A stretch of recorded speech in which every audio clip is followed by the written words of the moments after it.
దేవునికి స్తోత్రం. యేసుక్రీస్తు ప్రభు కృపా సంఘ ప్రియ సహోదరి సహోదరులకు యూట్యూబ్ ద్వారా, వాట్సాప్ ద్వారా దేవుని అమూల్యమైన మాటలను దినం వింటున్న దేవుని బిడ్డలైన మీ అందరికీ మన ప్రభువును ప్రియ రక్షకుడిని యేసుక్రీస్తు వారి పరిశుద్ధ నామంలో శుభాభివందనాలు తెలియజేస్తా ఉన్నాను. దేవుని బిడ్డలు అందరూ బాగున్నారండి. మరి దేవుడు మనకిచ్చిన ఈ ఉదయకాల సమయమును బట్టి దేవాది దేవునికి మహిమ ఘనత ప్రభావాలు చెల్లిస్తూ ఆదివారం దినము 28వ తారీఖు జూలై నెల 2024 సంవత్సరం దేవుడు మనకిచ్చినటువంటి డే వాక్యము పరిశుద్ధ గ్రంథం నుండి కీర్తనల గ్రంథము 51వ కీర్తన మొదటి వచనాన్ని చదువుకుని కొద్ది నిమిషాల వాక్యాన్ని ధ్యానించుకుందాం. దేవా, నీ కృప చొప్పున నన్ను కరుణింపుము, నీ వాత్సల్య బాహుళ్యము చొప్పున నా అతిక్రమములను తుడిచివేయము. ప్రార్థన. పరిశుద్ధుడా, ప్రేమమైన మా తండ్రి, వాక్యమైన దేవ, మాతో మాట్లాడి మమ్ములను బలపరచుమని యేసుక్రీస్తు వారి నామంలో ప్రార్థించి వాక్యమును ధ్యానించుచున్నాము తండ్రి. ఆమేన్. ప్రభునందు ప్రియ దేవుని బిడ్డలారా, 51వ కీర్తన మొదటి చరణంలో చదువుకున్న మాటలు మనం గమనించినట్లయితే క్షమాపణ కొరకు లోతైన పశ్చాత్తాపపు ప్రార్థన చేస్తూ ఉన్నాడండి ఆయన. క్షమాపణ కొరకు లోతైనటువంటి హృదయపూర్వకమైనటువంటి ప్రార్థన చేస్తూ ఉన్నాడు ఆయన. చెప్తా ఉన్నాడు ఆయన, దేవా, నీ కృప చొప్పున నన్ను కరుణింపుము, దయచేసి నీ దయతో నన్ను కరుణించంటా ఉన్నాడు. అంతేకాకుండా నీ వాత్సల్య బాహుళ్యము చొప్పున, ఏమండి, నీ దయ, కనికరం, జాలి చొప్పున అంటా ఉన్నాడండి. నా అతిక్రమములను తుడిచివేయమన్నాడు. ఏమండి, నీవు దయతోటి, కృపతోటి, ప్రేమతోటి, జాలితోటి నా యొక్క అతిక్రమాలన్నీ, దోషాలన్నీ, పాపాలన్నీ, ఏ దోషమైతే చేశానో నీ ఎదుట నేను, ఏ పాపమైతే చేశానో, ఏ అతిక్రమం అయితే అతిక్రమించానో క్రమము కాకుండా వాటన్నిటిని తుడిచినైనా అని లోతైన ప్రార్థన చేస్తున్నానండి. ఏమండి, పాపమును ఒప్పుకొని క్షమాభిక్ష నొందుట మనకి ఇక్కడ కనబడుతుంది. దేవుడు పునరుద్ధరిస్తాడని, దేవుని యొద్ద పశ్చాత్తాపడితే, దేవుని యొద్ద వినయ విధేయతలు కలిగి పశ్చాత్తాపడితే ఆయన క్షమిస్తాడని మనకు కనబడతాం. దావీదు రచించినటువంటి కీర్తన, దావీదు గారి బత్షెబతో ఏమండే తప్పిదం చేసినటువంటి సమయాన్ని నాతాను ప్రవక్త ద్వారా దేవుడు ఖండించి గద్దించినప్పుడు దావీదు గారు తన పాపాన్ని గురించి పశ్చాత్తాపడి రాసిన కీర్తన అండి. దావీదు గారు తన పాపములు ఒప్పుకొని దేవుని క్షమాభిక్ష కొరకు, అపవిత్రత నుండి శుద్ధీకరణకు కొరకు ఏమంటే పశ్చాత్తాపంతో వేడుకునిన పశ్చాత్తాప కీర్తన అండి ఇది. దావీదు గారు ఊరియా భార్య బత్షెబను అనుభవించి ఆమె భర్తను హత్య చేసిన పాపములు అతనికి నెమ్మది లేకుండా చేసినాయండి. నాతాను హెచ్చరికతో పశ్చాత్తాపడి దేవుని చేత క్షమించబడ్డాడు. దేవుని క్షమాభిక్షకు ఏది అతీతం కాదండి. కావలసింది పాపమును గూర్చిన ఎరుక, నిజ పశ్చాత్తాప, మారు మనస్సు, పాపములను విడిచిపెట్టటమేనని కీర్తనలో దాగి ఉన్న సువార్త మనకి తెలియచేస్తూ ఉన్నాడు. దావీదు గారు పీడించిన, ఏమండి, దావీదు గారిని పీడించినటువంటి పాపం 51వ కీర్తన మొదటి 5 వచనాల్లో ఈ కీర్తన అంతా దావీదు గారి పశ్చాత్తాపము, పాపపు ఒప్పుదలను తెలియజేస్తుందండి. పాపపు స్వభావం ఎంత తీవ్రమైందో, అది పాపిని ఎంత పీడించి, వేధించి, క్షీణింపజేస్తూ ఉందో తెలుస్తూ ఉందండి.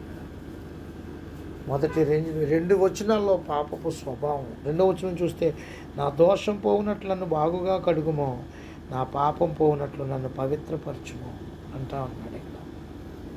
ఏమండి, అతిక్రమము ఇది దేవునికి వ్యతిరేకంగా తిరుగుబాటుతో సమానం అంట. దేవుడు విధించిన పరిమితుల్ని అతిక్రమించటం. ఏమంటే అందుకే 2 దోషం, నీతిని, మంచిని, ప్రవర్తన చెరుపుతూ ఉందండి. ఏమంటే దుష్ట సాంగత్యము మంచి నడవడికని చెరుపుతుందని తెలియపరుస్తున్నటువంటి మాటగా ఉన్నదండి. పాపపు దేవుడు నిర్దేశించిన విలువల్ని పోగొట్టుకొని అపవిత్ర అక్రమ జీవితానికి బానిసలను అయిపోయినటువంటి పరిస్థితి కనబడతాం. 3-4 వచనాల్లో చూస్తే, నా అతిక్రమములు నాకు తెలిసి ఉన్నవి, నా పాపం ఎల్లప్పుడు నా ఎదుటనున్నది, నీకు కేవలం నీకే విరోధంగా నేను పాపము చేసి ఉన్నాను, నీ దృష్టి ఎదుట నేను చెడుతనము చేసి ఉన్నాను. కావున ఆజ్ఞ ఇచ్చినప్పుడు నీవు నీతిమంతుడుగా ఆగపడదువు, తీర్పు తీర్చినప్పుడు నిర్మలుడుగా ఆగపడదువు. గమనించిన దేవుని బిడ్డలారా, ఇక్కడ తెలియజేస్తున్నాడు యొక్క అతని పాపం దేవునికి వ్యతిరేకమని దావీదు గారు గుర్తించాడండి. పాపపు భయంకర స్వభావాన్ని దావీదు గారు చూశాడు. నా పాపం ఎల్లప్పుడూ నా ఎదుటనున్నదంటా ఉన్నాడు. కళ్ళు మూసినా తెరిచినా ఏం చేసినా కూడా అదే మాటికి ఎదురుగుండా వచ్చి కనబడతా ఉంది. చేసినటువంటిది తప్పు పాపము వెంటాడుతూనే ఉంటా ఉందండి. ఏదైనా ఏమంటే దేవునికి ఆయాసకరమైంది చేసినప్పుడు ఆ చేసిన వాడికి ఆయాసం కలిగే రీతిగా ఎప్పుడు కూడా అది అలానే ఉంటా ఉంటుంది.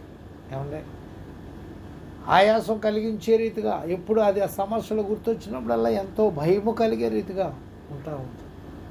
అది దేవునికి వ్యతిరేకంగా తాను చేసిన పాపం అని దావీదు గారు గుర్తించాడండి. నీకు విరోధంగా పాపం చేసి ఉన్నాను అంటా ఉన్నాను. 4వ వచనం దావీదు గారు పరాయి పురుషుని ఏమంటే భార్యని ఆశించి దొంగిలించాడు, వ్యభిచరించాడు, మరియు భర్తను హత్య చేశాడు. 10 ఆజ్ఞల్లో చివరి 5 4 ఆజ్ఞలు అతిక్రమించినట్టుగా మనకి ఇక్కడ కనబడుతుంది. దేవుడు గీసిన గీతం దాటి ఆయనకు వ్యతిరేక అయిపోయాడండి. ఇది తన సొంత దేహానికి వ్యతిరేకం.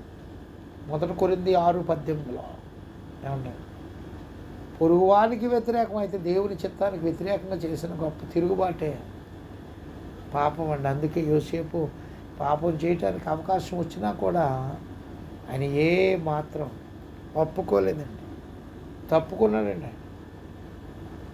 ఆదికాండం 39:9 అంటే రెండోది, తాను చేసిన పాపానికి తగిన శిక్ష పొందుట న్యాయమేనని దావీదు గారు ఒప్పుకుంటా ఉన్నాడు. 51:4 దేవుని దృష్టిలో తాను చేసినటువంటి పాపపు చెడ్డని దావీదు గారు అంగీకరించాడండి. 2 సమూయేలు గ్రంథం 11వ అధ్యాయం 27, అలాగే 2 సమూయేలు గ్రంథం 12వ అధ్యాయం 9వ వచనం. ఇంకా మనం చూస్తే పాపపు ఏమండే జననం అంటా ఉన్నాడు. 5వ వచనం. తన పాపములకు తాను బాధ్యుడని దావీదు గారు అంగీకరిస్తూ ఉన్నాడు. తన స్వభావమే పాపపు స్వభావం అని దావీదు గారు గుర్తించాడు. నేను పాపంలో పుట్టిన వాడిని, పాపంలో నా తల్లి నన్ను గర్భము ధరించనంటా ఉన్నాడు. పాప క్షమాపణ, రక్షణ సమృద్ధి అండ్ దేవుని నిజమైన రక్షణ ప్రణాళికను కూడా ఈ కీర్తన తెలియజేస్తాను. పాపి ఆశ్రయం దావీదు గారు దేవుడిని ఆశ్రయించాడు. దేవుని కృప వలనే తనకు పాప క్షమాభిక్ష లభిస్తుందని విశ్వసించాడు. దావీదు గారు తన నిరీక్షణకి ఆధారం ఉంది, ఎవరో కాదండి, దేవుడేనని గుర్తించాడు. దేవుని బిడ్డ, దేవుని ద్వారానే తప్ప నాకు నెమ్మది, సమాధానం, సంతోషం, ఆనందం, ఇదివరకున్న ఆనందం, ఇదివరకున్న సంతోషం, ఇదివరకున్న నెమ్మది, ఇదివరకున్న ఆదరణ నాకు కరువైపోయి దూరమైపోయి నాకు నెమ్మది లేదు, శాంతి లేదు, సమాధానం లేదు. అది నాకు దేవుని ద్వారానే దొరుకుతుందని ఒక తెలుసుకున్నాడు. ఆయన ఎంతగానో పశ్చాత్తాపడతాడు. అందుకని రక్షణ పరిధి అని దావీదు గారు తన పశ్చాత్తాప ప్రార్థనలో తన పాపపు క్రియల్ని, పాపపు అపవిత్రతని, పాపపు శిక్షని, పాప ఫలితాలని, దాని వలన అతను ఎదుర్కొనిచున్న సంఘర్షణ జ్ఞాపకం చేస్తాడు. 1 నా దోషములన్నిటిని తుడిచే అన్నాడు.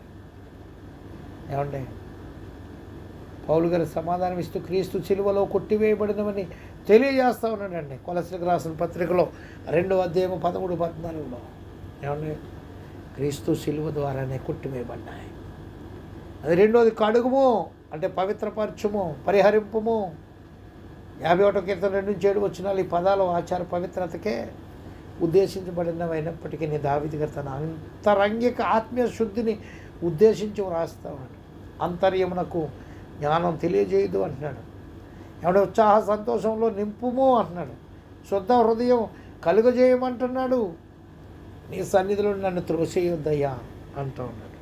ఏమంటే ఎప్పుడు కూడా సన్నిధి గురించి ఎంతగానో ఆసక్తి కలిగిన వ్యక్తి ఎవరనంటే దావీదు భక్తుడు. దేవుని సన్నిధి కొరకు ఎంతగానో ఎదురు చూసేవాడు.